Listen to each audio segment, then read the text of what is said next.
আল্লাহ সাল্লাল্লাহু আলাইহি সাল্লাম বলছেন, সিহাতিকা কবলা সাকামিকা, রোগাক্রান্ত হওয়ার পূর্বে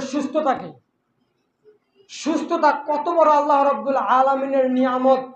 যখন আমরা অসুস্থ হই তখনই বুঝতে পারি।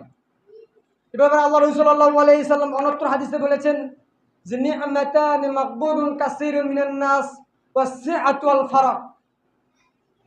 দুটি জিনিসের ব্যাপারে মানুষ গভীরভাবে নিমজ্জ হয়ে পড়েছে। দুটি জিনিসের ব্যাপারে মানুষ ধোঁকার মধ্যে রয়েছে।